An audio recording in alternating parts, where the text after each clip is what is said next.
essa fórmula de crer sem pensar não está efetivamente gerando resultados na igreja no que tange principalmente aos jovens nos últimos anos do ensino médio ou nos primeiros anos da universidade. Conforme as estatísticas dizem, elas são assustadoras, 3 de cada 4 jovens, 3, 75% a 80% dos jovens cristãos abandonam o cristianismo, esfriam no cristianismo, entram em um processo terrível de apostasia, de perda da fé, quando ingressam na universidade. E a razão para isso é o desafio cético que encontram ali. Então, eles começam a gerar dentro de si aquele turbilhão conflituoso em que ele ingressa em um projeto de um curso universitário em que muitos dos professores são ateus e ele, criado no cristianismo, quando se encontra ali, parece estar diante de um dilema. Eu vou ficar com aquilo que é explicado para mim de forma concatenada, lógica, ou vou ficar com uma fé que parece que foi me ensinada de uma fé cega. É impressionante esse problema. E eu estou convencido de que a solução para ele, nem de perto, é a de dizer para o jovem, não vai estudar, não vá para a universidade. Como eu escuto em alguns lugares, com preocupação. A razão para tal pode se dividir em vários aspectos, mas um aspecto primeiro dele, e claro, está na própria biografia de Jesus de Nazaré. Não? Uma das 4 biografias dele foram escritas por Mateus, Marcos, Lucas e João, os evangelhos. E lá em João, capítulo 14, verso 6, as Escrituras dizem ou registram Jesus falando de si mesmo, dizendo assim, eu sou a verdade. Eu sou o caminho, a verdade e a vida, ninguém vai ao Pai senão por mim. Ele diz, eu sou a verdade. E é interessante que quando nós lemos aqui caminho, verdade e vida, a escolha das palavras que são ditas aí, as palavras em grego, o Novo Testamento foi escrito em grego, o Antigo Testamento foi escrito em hebraico, com algumas partes em aramaico, não é? Os 39 livros do Antigo Testamento em hebraico, algumas partes em aramaico, os 27 do Novo em grego. E quando nós lemos aqui verdade em grego, a escolha da palavra é muito importante, porque ele escolhe a palavra aletheia, que não é uma palavra nem de perto desconhecida da comunidade intelectual da época, a dizer, dos filósofos. Aletheia é a expressão máxima da verdade, aquela verdade a que você pode chegar pelo intelecto também. Então Jesus fala de si mesmo, eu sou aletheia. E às vezes eu encontro alguns cristãos que parece que escutam o que Jesus diz e dizem assim, não, ele na realidade não quis dizer o que ele disse. Oxe, Jesus quis dizer o que ele disse, não é?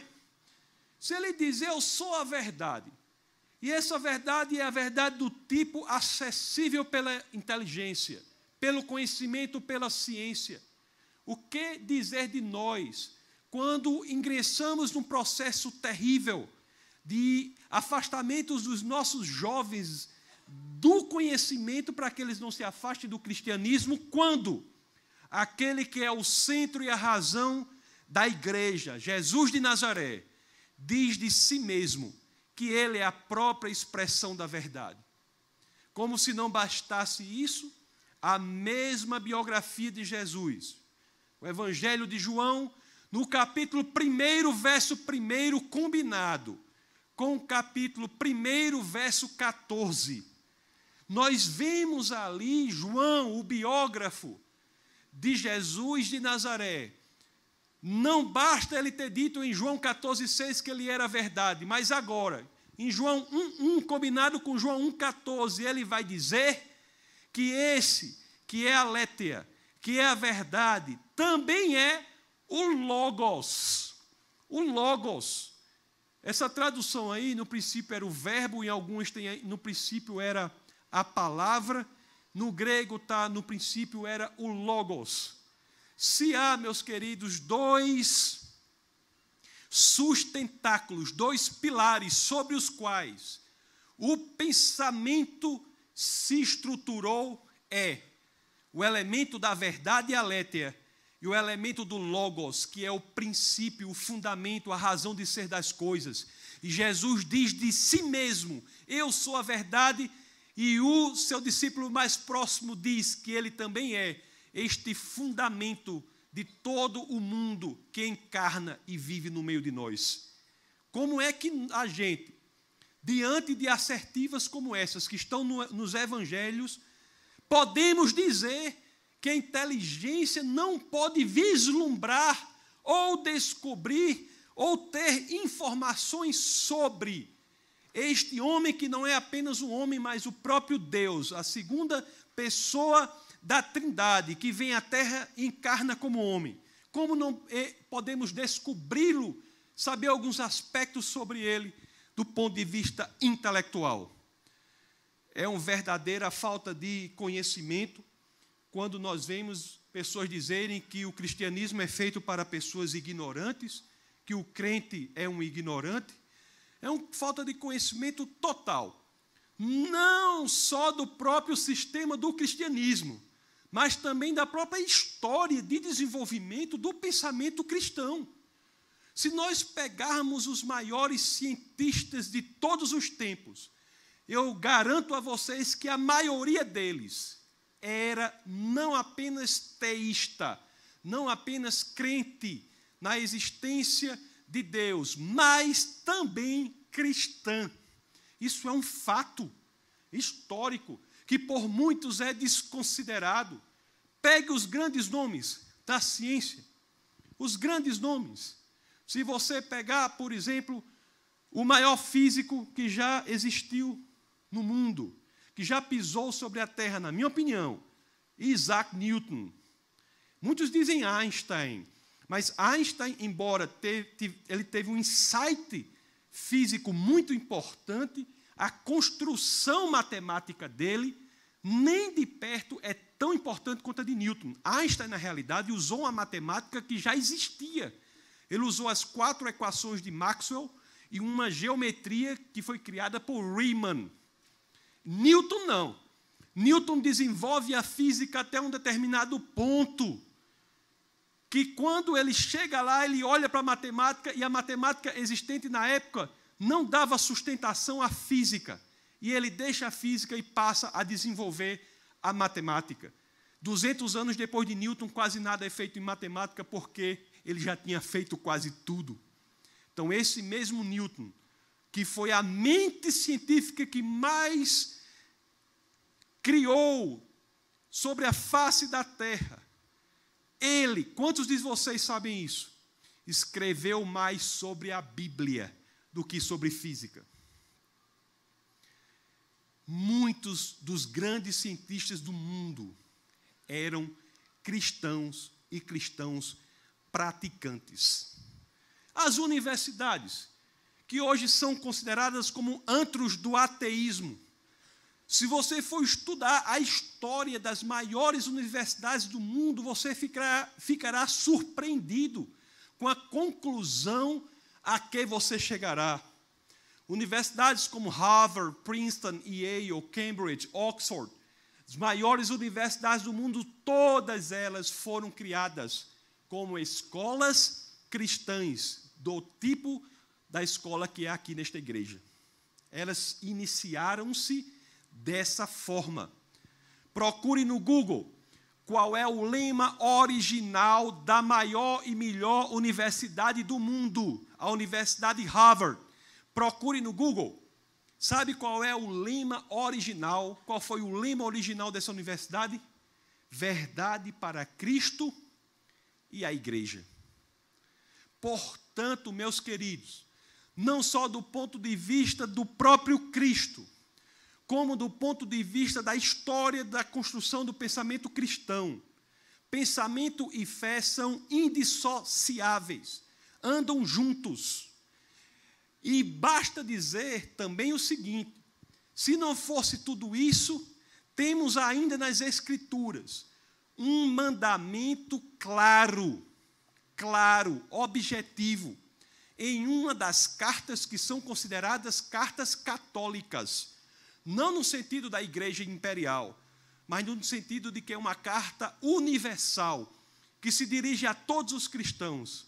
Na primeira carta de Pedro, capítulo 3, verso 15, as Escrituras dizem assim: santifique o Senhor em seu coração e esteja preparado para apresentar as razões da sua fé. Nesta tradução, antes santificai em vossos corações a Cristo como Senhor, e estáis sempre preparados para responder com mansidão e temor a todo aquele que vos pedir a razão da esperança que há em vocês. Isso é um mandamento para todo cristão. Nós devemos estar preparados para que possamos apresentar a todo aquele que nos pedir a razão da nossa fé. Por que nós cremos? Por que nós cremos? Por que você é cristão? O que é que sustenta, do ponto de vista intelectual, esse comprometimento espiritual com o modelo de mundo do cristianismo?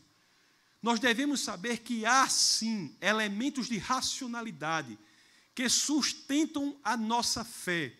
E isso é de extrema importância, meus queridos.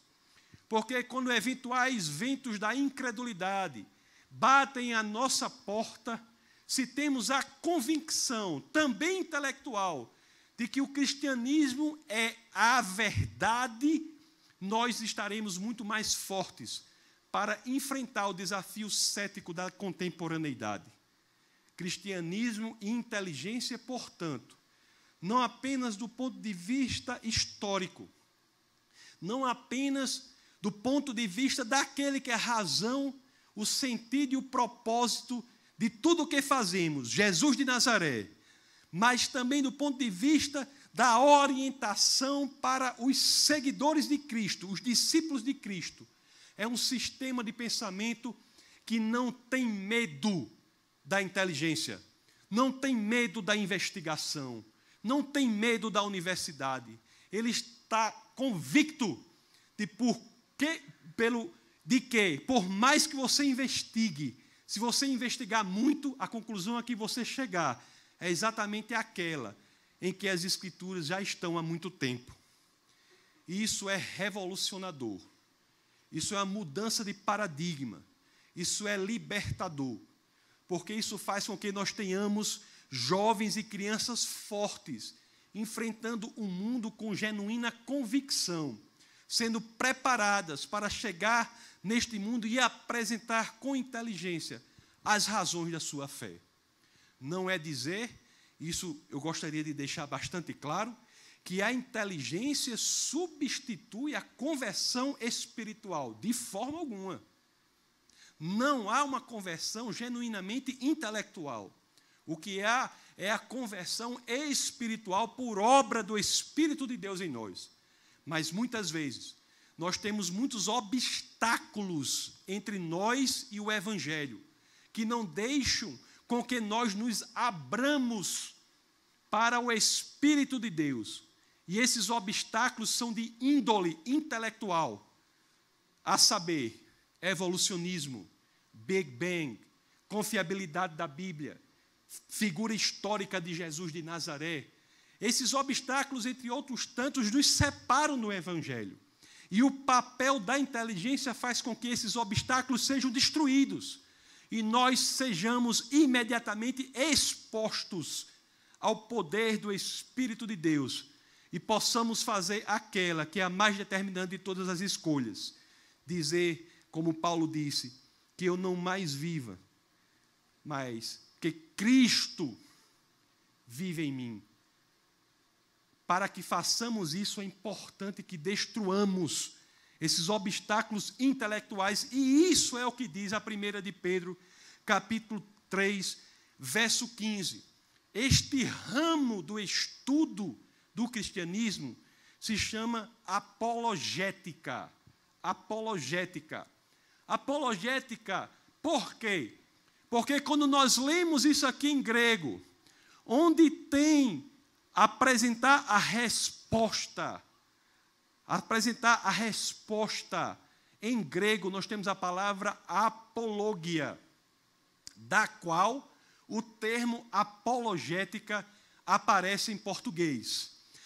Apologética é, portanto, não a tradução do grego apologia, mas a transliteração do grego apologia. É como se você pegasse a palavra em grego e passasse para o português, adaptando-a com o mesmo sentido que ela tem no original, que é apresentar as razões para a fé cristã. E aqui eu sou chamado, convidado pelo meu querido amigo pastor Tiago Linhares, pastor Jorge, para falar em alguns aspectos interessantes desses obstáculos intelectuais que nós temos. É interessante saber que quando nós olhamos para a natureza, quando nós olhamos para o mundo, Deus se revela para a gente. Deus escreveu, na realidade, 2 livros. Eu não sei se vocês já pensaram sobre isso. Deus escreveu 2 livros. Um é a Bíblia. O outro é a natureza. É isso que a teologia chama de revelação geral e revelação especial. A revelação geral é a natureza. E a revelação especial são as Escrituras. A revelação especial é a mais profunda, a que nos dá um entendimento do caráter de Deus. Agora, muitos só chegam a entender a revelação especial que é as Escrituras quando, diante da revelação geral que é a natureza, conseguem abrir o seu coração para as Escrituras. Já se dizia que a caminhada mais importante que todos nós temos de fazer não é mais do que alguns centímetros. É aquela que separa o cérebro do coração. Temos de sair dos elementos puramente intelectuais, do âmbito do conhecimento, do âmbito da cognoscibilidade, e sermos capazes de fazer esta viagem impressionante, que sai daqui e vem até aqui. E quando chega no coração é que nós, já tendo destruído os obstáculos intelectuais, somos capazes de chegar ao final de coração aberto, para que sejamos terreno fértil para a genuína conversão. Portanto, meus queridos, este é o pano de fundo em que o nosso bate-papo de hoje se dará.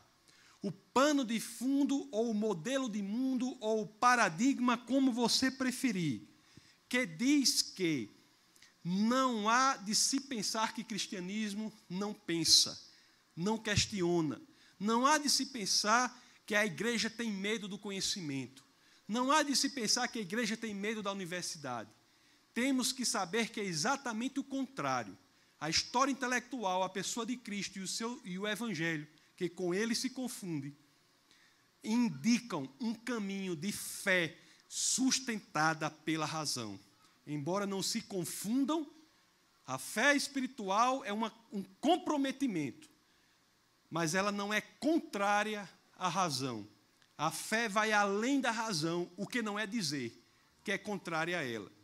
A fé vai além da razão, mas não é irracional.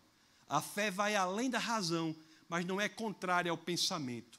A fé vai além da razão, mas não é contrária ao estudo, ao conhecimento, à universidade. A fé vai além da razão, mas ela não despreza o nosso cérebro. Aliás, o próprio Jesus de Nazaré, quando confrontado, dizendo qual é o maior dos mandamentos, ele diz: amar o Pai de todo o teu coração, de toda a tua alma e de todo o teu entendimento. Porque muitos não fazem como esta igreja e abrem-se para esta realidade, para fazer com que os jovens sejam fortalecidos neste ambiente cético, perverso, em que as pessoas, depois de algum tempo, se acham no mundo do ateísmo e olham para um lado, olham para o outro e não sabem o que fazer. Envolvem-se em sistemas ateístas de mundo e, quando olham ao seu redor, só veem moléculas estruturadas que não dão a eles nenhuma esperança. Estamos perdendo os nossos jovens. É momento de abrir os olhos para isso. É um problema. São gerações e gerações que estão sendo agredidas simplesmente porque são ensinadas que não podem pensar. Temos que mudar isso. E como é que este pano de fundo dá respaldo para alguns desenvolvimentos na ciência? Como compatibilizar, por exemplo, o estudo do universo e o estudo da vida com essa determinação da Escritura de que temos que saber as razões para a nossa fé. Eu vou falar aqui de maneira resumida alguns elementos interessantes ou importantes sobre o estudo do universo para que eu possa depois falar sobre o estudo da vida. E aí nós iremos ver que estes elementos apontam para o lugar em que as Escrituras já estão. O primeiro desses elementos diz respeito ao próprio universo. O que aconteceu na história do entendimento do universo é uma das histórias mais belíssimas que alguém pode contar.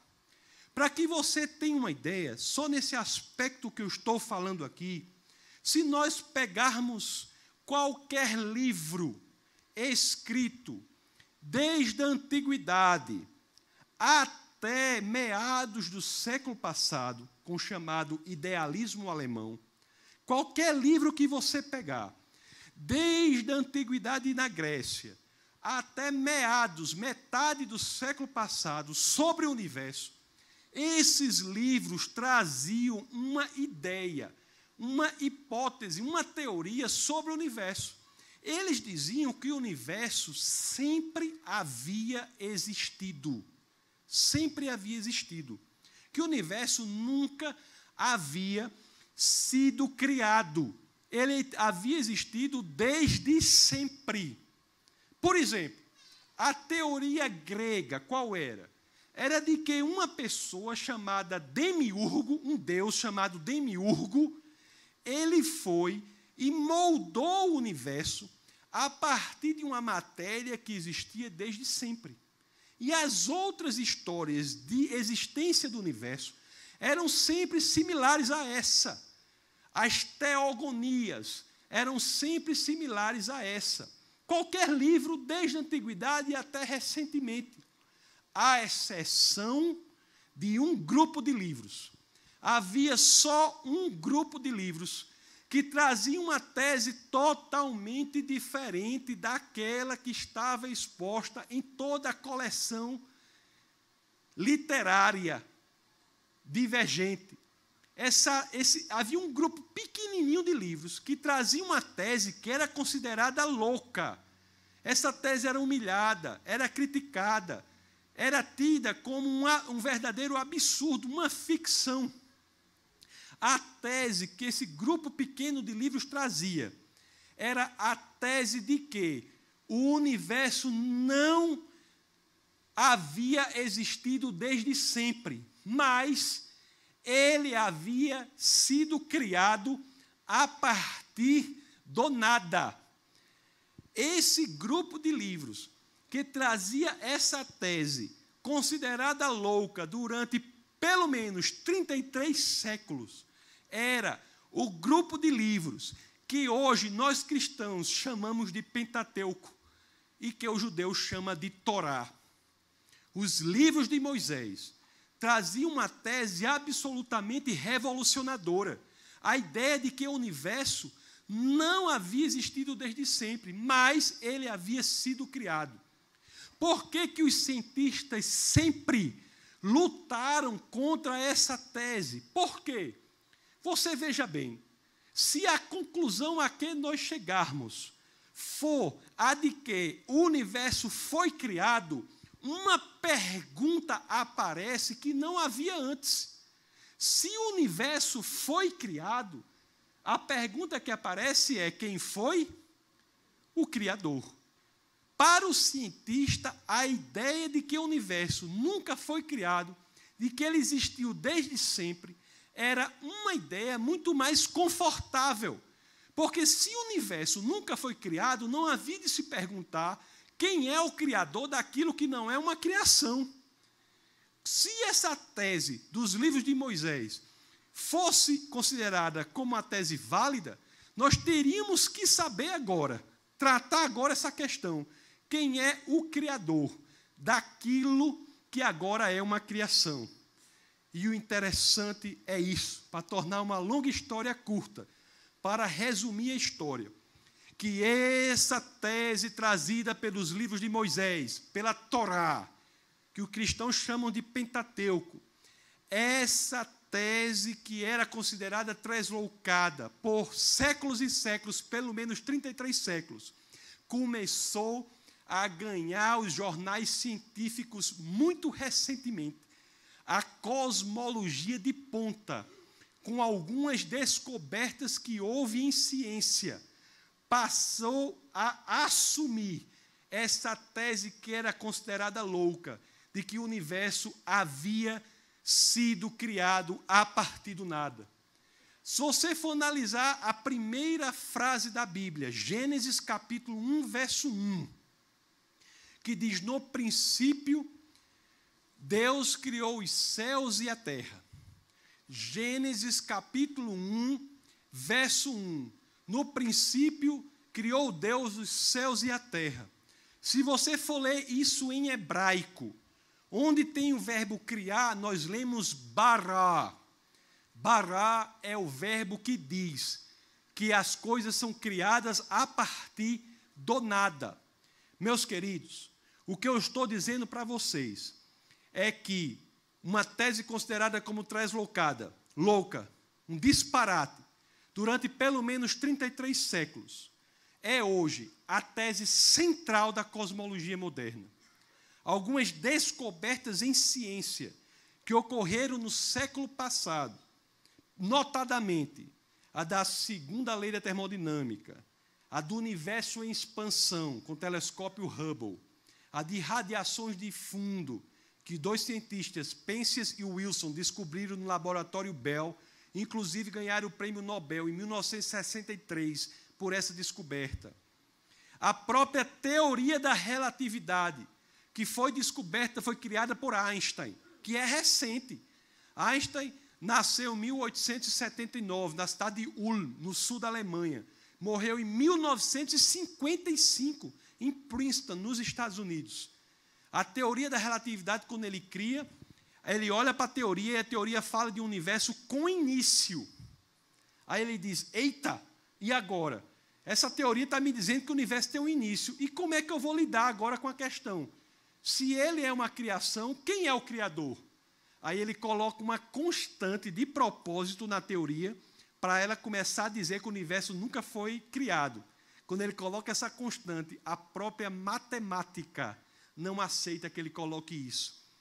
A estrutura matemática da relatividade, quando ele coloca a constante, dá um erro, uma divisão por zero, ele é obrigado pela matemática a tirar a constante cosmológica. E a relatividade é uma teoria que diz que o universo teve uma origem. Essa constante que ele coloca, ele vai depois dizer que foi o maior erro da vida dele. Então, essas descobertas em ciências fizeram com que as pessoas entendessem que o universo teve, sim, um início.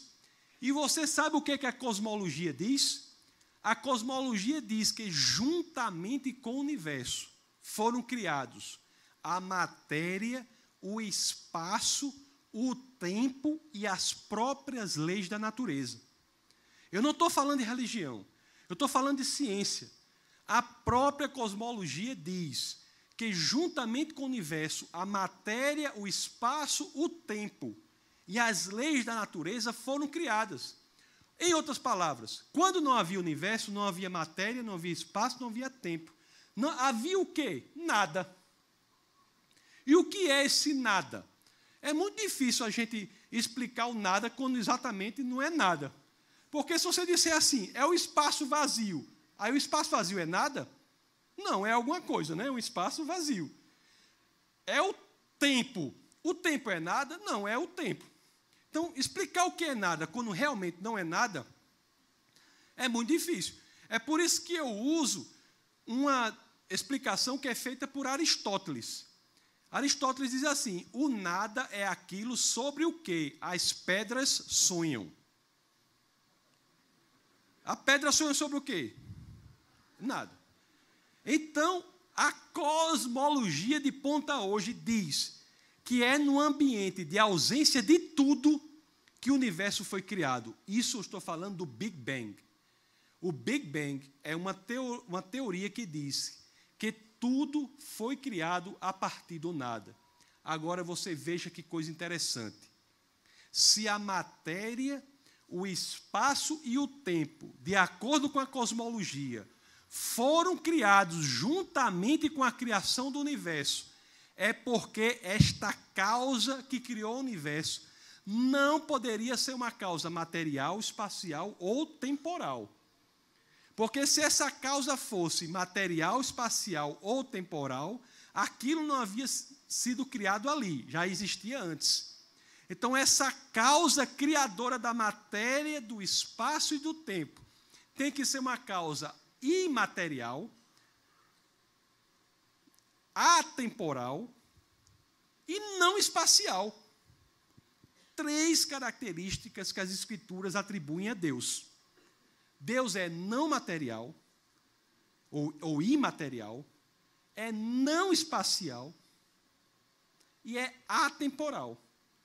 Não é interessante? E você quer ver uma coisa interessante também? A atemporalidade de Deus nos explica coisas na teologia que algumas pessoas têm dificuldade de explicar. Por exemplo, como é que nós podemos ter livre-arbítrio e Deus pode conhecer o nosso futuro?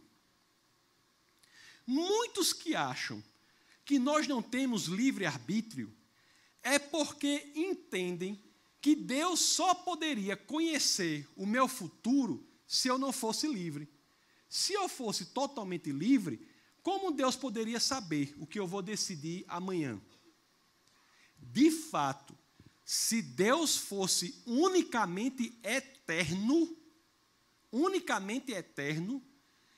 isso seria um problema. Só que Deus não é eterno. Deus é mais do que eterno. Ele é atemporal. Ele está fora do tempo. Como ele está fora do tempo, a ordem passado, presente e futuro não diz respeito a ele. Os seres eternos, embora vivam eternamente, sempre estão submetidos à ordem passado, presente e futuro. Nós, por exemplo, o que somos cristãos, viveremos eternamente, mas jamais subverteremos a ordem passado, presente e futuro. Deus não. Deus não é unicamente eterno, ele está fora do tempo. Como ele está fora do tempo, ele pode ver o que você livremente decidiu. Outra coisa impressionante dessa causa do universo não é que ela é unicamente imaterial, não espacial e atemporal, não. Outra coisa impressionante, sabe o que é? É o seguinte, a cosmologia de ponta diz que não havia leis da natureza no momento da criação do universo. Em outras palavras, o que é que a ciência diz? Que o ato de criação do universo não foi um ato regido por leis naturais. Não é um ato, portanto, natural. Não é um ato que sofre as leis da natureza. Então, muito provavelmente, é um ato de decisão. E se é um ato de decisão, é muito razoável dizer que essa causa, além de imaterial, não espacial, atemporal, também é uma causa que tomou uma decisão e, portanto, é pessoal. Outra coisa impressionante que nós podemos concluir do estudo unicamente da cosmologia, sabe o que é? É o seguinte: se nós analisarmos que o ato de criar tudo a partir do nada não é um ato simples, é fácil criar tudo a partir do nada? Não, é muito difícil. Eu sempre falo brincando assim, que eu tenho os ingredientes de uma comida. Eu não sei se lá na minha região a gente come muito tapioca, né? Aí eu tenho a goma de tapioca, eu não sei fazer a tapioca, já tem da goma. Você imagine Deus criar tudo a partir do nada. O que é que isso nos informa dessa causa? Nos informa que, além de pessoal, não espacial, imaterial e atemporal, é também extremamente poderosa. Unicamente pelo estudo da revelação geral da natureza, nós chegamos à conclusão que a causa de tudo que existe é não espacial, portanto infinita, imaterial, portanto espiritual, atemporal, portanto pode ver o nosso futuro e nós termos livre-arbítrio, pessoal, porque tomou uma decisão extremamente poderosa. E o interessante, meus queridos, é que o estudo da ciência nos revela coisas mais. Quando nós tiramos o nosso foco do universo e passamos para o foco da vida, onde a questão criacionismo e evolucionismo encontra residência, encontra guarida, é que nós vamos analisar outras características dessa causa. Você sabia que a vida é algo extremamente complexo? Extremamente complexo. Se há uma coisa que a ciência nada sabe hoje, é sobre como criar vida a partir da não-vida. Como é que você tem a não-vida e você cria a vida? Se você for para o melhor laboratório do mundo, com os melhores cientistas reunidos, eles não sabem criar vida a partir da não-vida. Aliás, se eles pegarem um organismo vivo, colocarem num tubo de ensaio, como uma ameba, por exemplo, que é um organismo unicelular, eles colocarem uma ameba num tubo de ensaio, eles furarem a ameba, tudo que é necessário para a vida estava ali, não estava? Eles não conseguem reunir tudo de novo e fazer a ameba viva. A origem da vida, a biopoiesis, é um mistério até hoje para a ciência, por mais evoluída que ela esteja. Aliás, eu acho que isso nunca vai acontecer, mas supondo que anos na frente alguém consiga criar vida a partir da não-vida, o que é que estará provado? Que somente muita inteligência reunida num grande laboratório é capaz de pensar num projeto como este. Não há vida simples. Não há vida simples. Interessante que alguns dão uma resposta assim, pastor Tiago. Eles dizem assim: não, você não sabe não? A vida chegou à Terra vindo de um meteoro. Oxe, o que é que você diz? Meu amigo, você não está solucionando problema, você está mudando o problema de planeta. Agora me diga como essa vida se originou lá no meteoro de onde ele veio, né? A vida da não-vida é um problema insolucionável hoje em dia pela ciência. Até porque, se você for analisar no aspecto químico, eu trabalhei 3 anos com um senhor na universidade nos Estados Unidos chamado Oral Roberts, ensinando lá num lugar que era entre o departamento de Química e o departamento de Teologia. E o senhor com quem eu trabalhava mais perto lá, ele dizia uma coisa interessante que eu digo para vocês. Ele dizia assim: o problema dos evolucionistas é que eles não conhecem química. Conhecem até biologia, mas não conhecem química. Porque se você for pensar na origem da vida a partir da não-vida, o problema químico aí é tão grande que a pessoa desiste. Por exemplo, eu vou dar um exemplo para vocês. Só a vida com a existência de proteínas.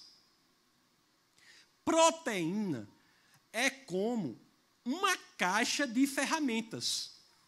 Os homens aqui conhecem caixa de ferramenta, tem que dizer que conhece. Conhece, não conhece? Tem que dizer. Mesmo que não conheça, por favor, engrossa a voz aí de conheço, conheço. Então, as proteínas são como ferramentas em uma caixa de ferramentas. Cada uma tem um formato específico que é feito para a função que ela desempenhará. Como você pode imaginar que os aminoácidos, por acaso, vão se reunir para formar proteínas com aquele formato específico que é necessário para, conjuntamente com outras, a vida seja possível? Isso é inimaginável, indizível, inenarrável. E outra coisa mais. Se você for analisar a própria questão da vida, e você pegar aquele animal que a gente falou que colocava no tubo de ensaio, que é a ameba, que é um organismo unicelular, só tem uma célula. Comparado com a gente, por exemplo, nós temos 100 trilhões de células. Eu estou num processo muito importante aí de regime, mas tentando baixar o número de células, mas 100 trilhões de células. Se nós pegarmos a ameba, que só tem uma célula, e pegarmos um elemento dentro dessa célula, que é o DNA. Você sabe o que é o DNA? O DNA é como um alfabeto de 4 letras. Adenina, timina, citosina e guanina. São 4 letras, A, T, C, G, 4 letras, que formam uma informação, que dão uma informação dentro da ameba, que só tem uma célula. Você pode me dizer qual é a informação constante dentro do DNA de uma ameba? Você sabe por que é importante saber isso? Porque toda vida que nós vemos uma informação, automaticamente nós inferimos que aquela informação só pode ter vindo de uma mente inteligente. Dá um exemplo para vocês. Se vocês estão andando na praia, na areia da praia, se você chega lá na areia da praia, está escrito assim no chão: Francisco Coração Maria. Você vai achar o quê, imediatamente? Que uma pessoa chegou ali e escreveu aquilo. Uma mente inteligente chegou ali e escreveu aquilo. Você nunca vai dizer assim: os caranguejos estão tão românticos. Vai dizer isso? Não. Por quê? Porque sempre que nós vemos uma informação, por mais simples que seja, nós automaticamente entendemos que ela é proveniente de uma mente inteligente. Os programas na ciência são assim. Existe um programa da NASA chamado SETI, Busca por Inteligência Extraterrestre. Gasta bilhões e bilhões de dólares com antenas para o espaço para que recebam uma simples mensagem. Se ele receber a mensagem, a NASA está autorizada a dizer que provou vida extraterrestre. Agora me diga uma coisa. Se nós olhamos para aquela mensagem na areia da praia, Francisco ama Maria, e automaticamente somos capazes de dizer que tem de ter sido proveniente de uma mente inteligente, basta que a gente analise a informação dentro do DNA de uma ameba, para a gente calcular se essa informação é pelo menos do mesmo nível de complexidade daquela que nós vimos na areia da praia. Porque se for, e nós mantivermos a honestidade intelectual, o mesmo critério de julgamento, nós teremos que inferir também que, assim como as palavras sobre a areia da praia, Francisco Coração Maria, foram provenientes de uma mente inteligente, aquelas informações dentro do DNA da ameba também têm de ter sido provenientes de uma mente inteligente. Entenderam? O que nós temos que fazer? Temos que analisar se a informação dentro do DNA de uma ameba é pelo menos compatível em complexidade com aquela que vimos na areia da praia. Porque, se for, ela tem que ser proveniente de uma mente inteligente. Você sabe qual é o tamanho e a complexidade da informação dentro de uma ameba, do DNA de uma ameba? O DNA de uma ameba traz informação equivalente a 1000 volumes da Enciclopédia Britânica. 1000 volumes da Enciclopédia Britânica. E se nós somos capazes de dizer que por trás daquelas 3 palavras sobre a areia da praia, Francisco ama Maria, ela só pode ter sido proveniente de uma mente inteligente, porque nós não fazemos o mesmo quando nos deparamos com informação equivalente a não mais 3 palavras, mas sim informação equivalente a 1000 volumes da Enciclopédia Britânica.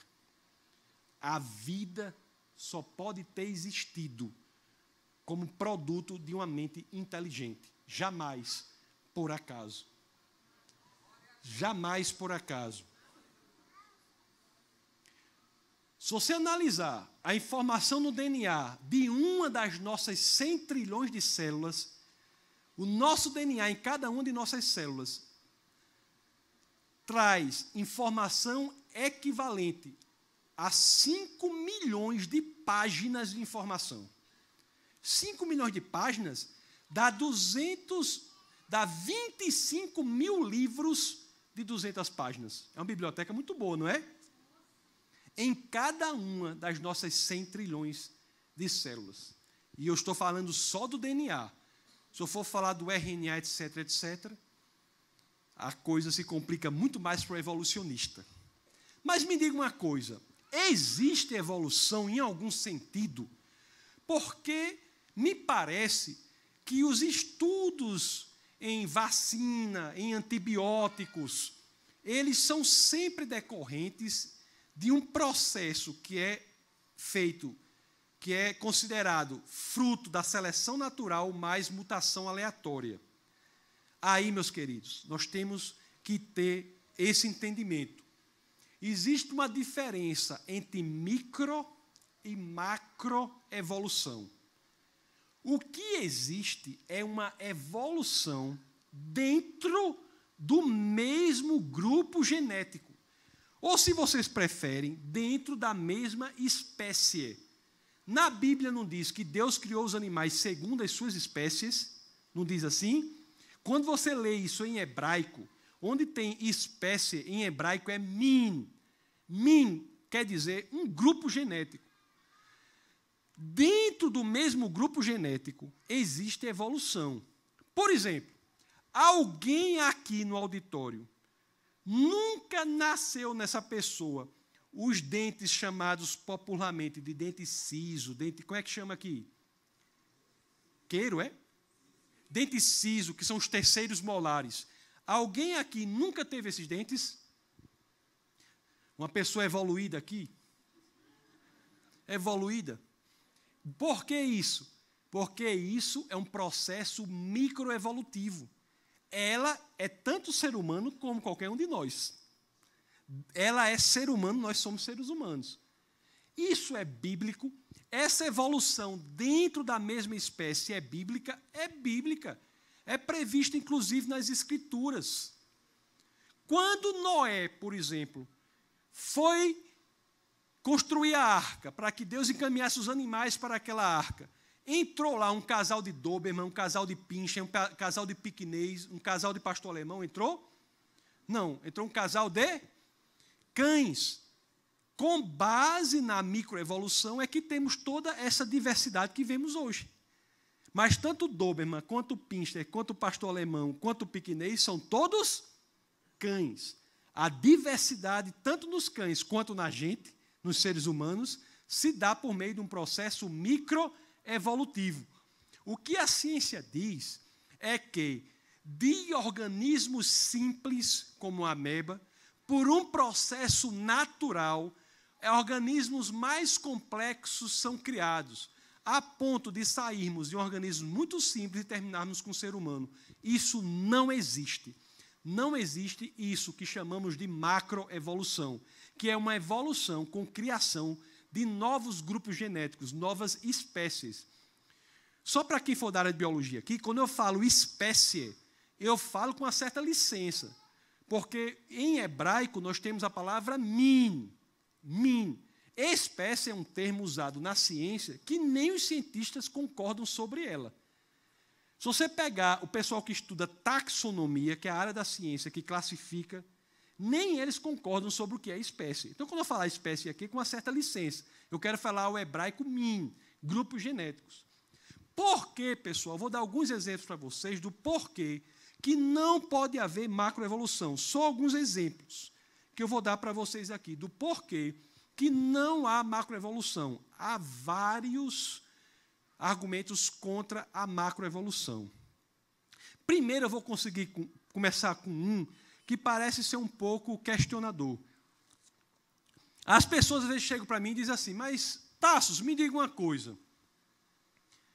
Nós não somos muito parecidos com os chimpanzés, não? O nosso DNA não é muito parecido com o chimpanzé, não? A resposta é sim. Nós somos, em nosso DNA, numa versão conservadora, 96% iguais ao chimpanzé. Isso eles dizem. O que eles não dizem é que nós somos 90% iguais ao rato e 50% iguais à banana.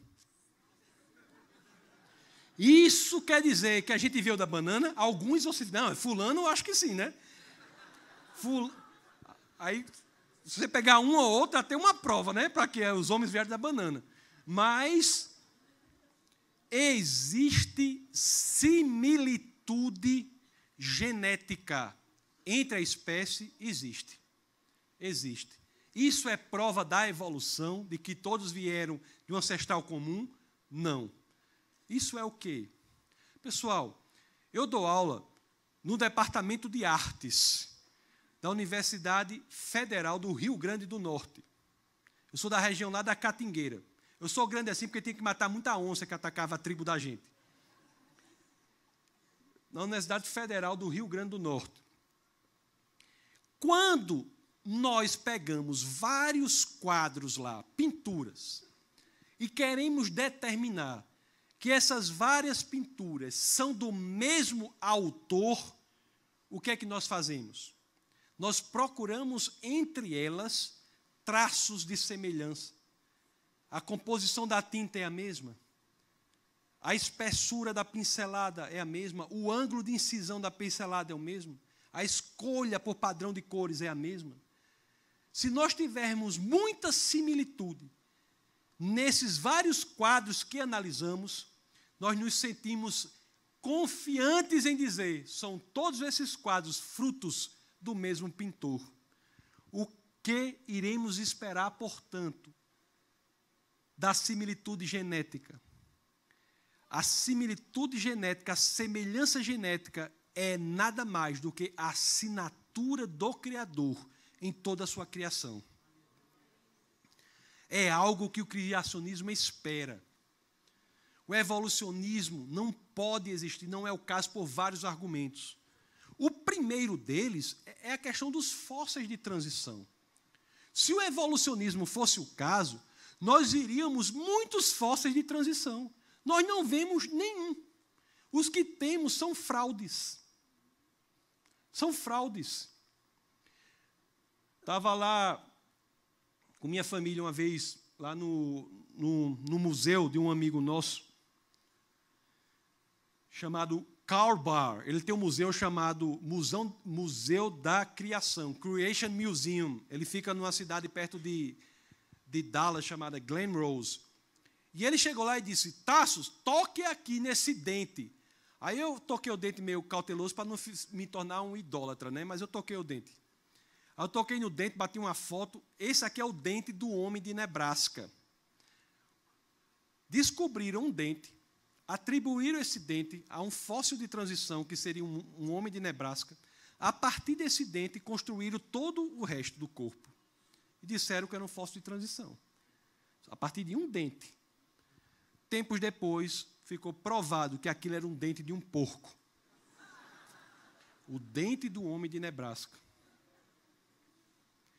Não há fósseis de transição.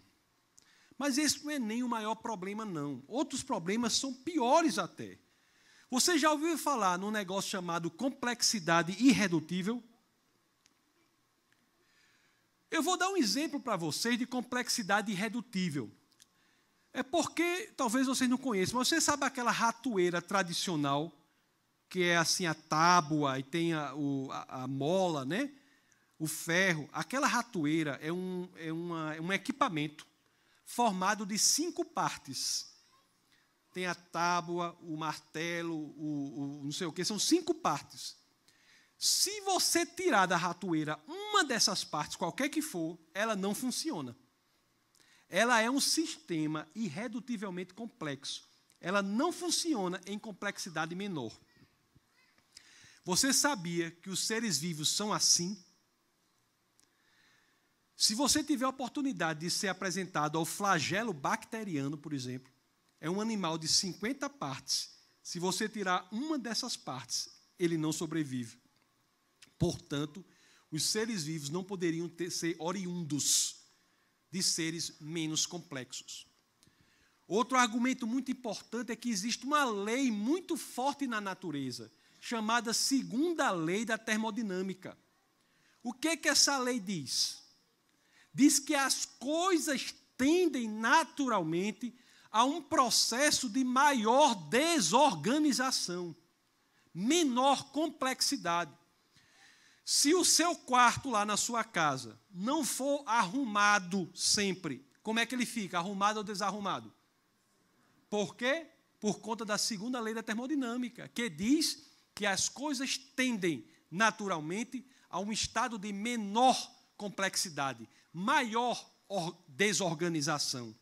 Como é que nós iremos pensar que há um processo natural em que seres ganham naturalmente complexidade por uma lei natural que fere de morte a segunda lei da termodinâmica?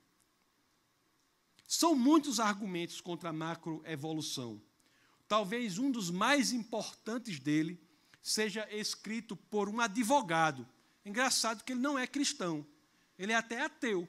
Mas ele escreve um livro dizendo assim, olha, está muito difícil sustentar essa minha visão de mundo ateísta. Chama Thomas Nagel.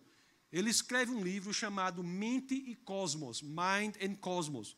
Esse livro é publicado e, nesse livro, ele dedica um terço desse livro ao seguinte argumento: mesmo que a gente dê tudo que os evolucionistas estão pedindo, ou seja, 14,7 bilhões de anos para o universo, 6,5 para a Terra, 4,5 para a vida. Ter tudo isso para ele. Tudo que ele pedir, você dá. Não, eu quero seleção natural, mutação aleatória. Tome. Tudo que ele pedir, ele dá. Quando a gente aceita tudo que o evolucionista está pedindo e colocamos isso numa equação, nem de perto a conclusão dessa equação representa a diversidade de vida que encontramos na Terra. Ou seja, a teoria da evolução, macroevolução, não se sustenta em seus próprios pressupostos, porque não conclui algo que a experiência verifica, que é uma diversidade incrível de vida. Por fim, meus queridos, são tantos exemplos contra a macroevolução que é praticamente constrangedor você defender a evolução hoje, se você quiser ser honesto. Agora, por que tantos ainda a defendem? Porque muitos são ateus não por questões intelectuais, mas sim por questões morais. E a teoria da evolução é aquela que, na visão de mundo ateísta, mais bem explica o fenômeno, embora não a explique realmente. Muitos escolhem o ateísmo porque eles estão em busca de um sistema de mundo que permita que a pessoa leve a vida da forma que ela quer.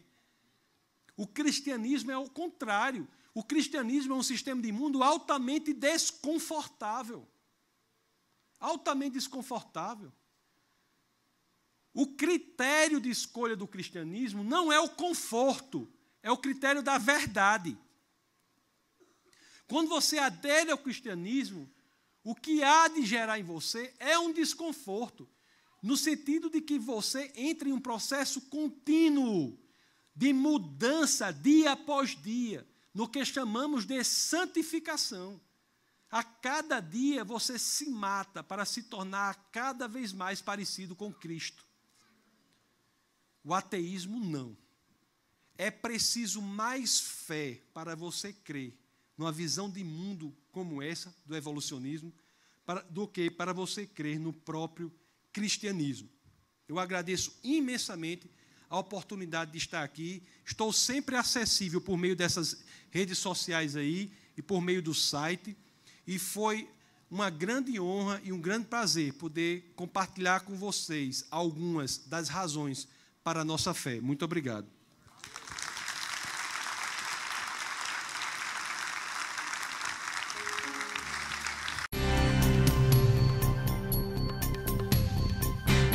Essa foi uma produção do Ministério Internacional Defesa da Fé, um ministério comprometido em amar as pessoas, abraçar a verdade e glorificar a Deus. Para saber mais sobre o que fazemos, acesse defesadafé.org.